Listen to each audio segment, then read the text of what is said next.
राजकुमारी का स्वयंवर चल रहा था। स्वयंवर की शर्त ये थी, जो व्यक्ति लोहे के 9 तवों में से तलवार को पार निकाल देगा, उसके साथ ही राजकुमारी का विवाह कर दिया जाएगा। किसी राजकुमार की तलवार एक तो किसी की बड़ी ही मुश्किल से 2 या 3 लोहे के तवों को ही पार कर पाई थी। तो पहले से ही उधेड़बुन में मर्दाने वेश में चल रही निहालदे को जब तक कुछ समझ आता तब तक तो उसके हाथ में तलवार थमा दी गई थी। निहालदे ने बिना कुछ सोचे समझे तलवार ली और मन में अपने पति सुल्तान को याद करते हुए पूरी ताकत से उन लोहे के तवों के बीचों बीच प्रहार किया। उसकी तलवार की गति इतनी तेज और वार इतना प्रचंड था कि तलवार 9 के 9 तवों को भेदती हुई जमीन में जा घुसी। पूरी भीड़ तालियों की गड़गड़ाहट से निहालदे के इस वार की प्रशंसा कर रही थी। राजकुमारी ने भी खुशी खुशी निहालदे के गले में वरमाला डाल दी, क्योंकि ताकत के साथ साथ निहालदे रंग रूप से भी बहुत सुंदर थी। घर जमाई के रूप में निहालदे को राजकुमारी के साथ उसके महल में ठहरा दिया जाता है। निहालदे ने बेशक से मर्दाना वेश धारण कर रखा हो, पर अंदर से तो वो भी स्त्री ही थी। अंततः वो राजकुमारी के साथ ज्यादा बातचीत नहीं करती और रात के समय दूसरी और करवट लेकर सो जाती। राजकुमारी को उसका ये व्यवहार बड़ा ही अजीब लगा।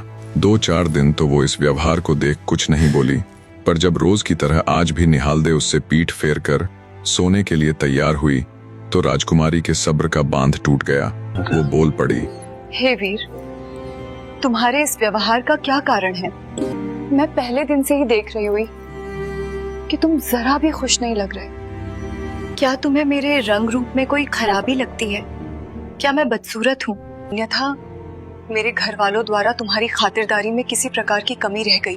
तब निहालदे बोली, ना तो तुम्हारे रंग रूप में कोई खराबी है, ना ही तुम बदसूरत हो, और ना ही तुम्हारे घर वालों ने मेरी खातिरदारी में किसी प्रकार की कमी छोड़ी है। तो फिर बात क्या है? तुम्हारे इस व्यवहार का क्या कारण है? क्यों तुम मेरे करीब आने के बजाय मुझसे दूर होकर पीठ फेर कर सोते हो? असमंजस में फंसी राजकुमारी सवालों की झड़ी लगाते हुए बोली। तब राजकुमारी को उत्तर देते हुए निहालदे बोल पड़ी, तुम्हारे करीब ना आने और तुमसे पीठ फेर कर सोने का कारण है, मैं भी तुम्हारे जैसी ही हूँ बहन। निहालदे की बात सुन राजकुमारी ने हैरत भरी सवालियां निगाहों से निहालदे की तरफ देखा। तब निहालदे ने शुरू से लेकर आखिर तक पूरी आप बीती राजकुमारी के सामने बयां कर दी कि कैसे वो अपने पति के साथ अपनी ससुराल जा रही थी और कैसे रास्ते में पड़ने वाले जंगल में ठहरने पर रात के समय एक सांप के काटने से उसकी मृत्यु हो गई, और महादेव जी और पार्वती वाले किस्से से लेकर पंसारी की दुकान के बाहर बंधे उस मींढे और उसके इशारों तक की पूरी बात कह सुनाई और बोली, बहन अब वही हम दोनों के पति हैं। बस कैसे भी करके हम उसे उस जादूगरनी के चंगुल से छुड़ा लाएं। निहालदे की पूरी बात सुन राजकुमारी को बड़ा आश्चर्य हुआ, पर अब वो कर भी क्या सकती थी। फिर कुछ सोचती हुई वो निहालदे से बोली, लेकिन बहन, पहले तुम ये मर्दाना वेश त्याग अपने असली रूप में आ जाओ। राजकुमारी के कहने पर निहालदे अपना मर्दाना वेश त्याग कर अपने असली स्वरूप में आ जाती है। निहालदे का वो रूप देख राजकुमारी को थोड़ी सी हैरानी हुई। फिर वो निहालदे के आगे अपनी योजना बताना प्रारंभ करती है। बहन, अगर यही बात है तो मेरे पास एक तरकीब है जिससे हम तुम्हारे अर्थात हमारे पति को उस दुष्ट जादूगरनी के चंगुल से छुड़ा सकते हैं।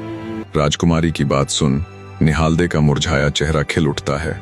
बेसब्री से वो राजकुमारी से कहती है, बताइए राजकुमारी जी, वो क्या योजना है जिससे सुल्तान को फिर से उसके वास्तविक रूप में लाया जा सकता है? दरअसल वो राजकुमारी भी एक जादूगरनी थी। उसने भी इंसान को जानवर और जानवर से वापस इंसान में बदलने की विद्या सीखी हुई थी। सुनो बहन, मैं भी वो तंत्र विद्या जानती हूँ जिससे मनुष्य को प्राणी में बदला जाता है और फिर कैसे उसे उसके वास्तविक रूप में लाया जाता है। कल हम दोनों वहां जाएंगे जहां उस जादूगरनी ने सुल्तान को मिंढा बनाकर बांधा हुआ है। मैं अपनी तंत्र विद्या की बदौलत उस जादूगरनी द्वारा सुल्तान पर किए जादू को काटकर सुल्तान को फिर से इंसान बना दूंगी। पर जब मैं ऐसा करूंगी तब पंसारी की जादूगरनी बेटी को ये कदापि हजम नहीं होगा। वो आग बबूला होती हुई मेरे साथ लड़ने आएगी। तब मैं सफेद चील बनकर आसमान में उड़ जाऊंगी। ये देख जादूगरनी भी मेरे पीछे आएगी। बस उसी समय तुम्हें सुल्तान से कहकर उस दुष्ट जादूगरनी को निशाना लगवाना है। जैसे ही सुल्तान का तीर उसको लगेगा, उसके प्राण पखेरु उड़ जाएंगे। फिर हम आराम से सुल्तान के साथ सुखपूर्वक अपना जीवन बिता सकेंगे। राजकुमारी की पूरी बात सुन निहालदे की आंखें चमक उठी। उसे विश्वास हो चला था कि जल्दी ही उसका पति अर्थात सुल्तान अपने असली रूप में होगा। अब उसे इंतजार था तो बस कल होने वाली सुबह का। कहानी को अब दूसरी तरफ यानी जादूगरनी की तरफ लेकर चलते हैं। जादूगरनी रात के समय सुल्तान को उसके वास्तविक रूप में लाकर उसके साथ चौपट सार आदि खेलती और जैसे ही सुबह होती वो फिर से मंत्र मारकर उसे मिंढा बना देती। जैसे ही सुबह हुई और दिन थोड़ा ऊपर चढ़ा, निहालदे जादूगरनी राजकुमारी को साथ ले पंसारी की दुकान के बाहर पहुंच जाती है, जहां उस दुष्ट जादूगरनी ने सुल्तान को मिंढा बनाकर बांध रखा था। वहां पहुंचकर राजकुमारी ने अपनी मंत्र शक्तियों द्वारा दुष्ट जादूगरनी के जादू को काटकर मिंढे को फिर से इंसान बना दिया। जब दुष्ट जादूगरनी ने ये देखा तो ये उसे बिल्कुल बर्दाश्त ना हुआ, और होता भी कैसे, उसका मनपसंद खिलौना जो उससे छीना जा रहा था।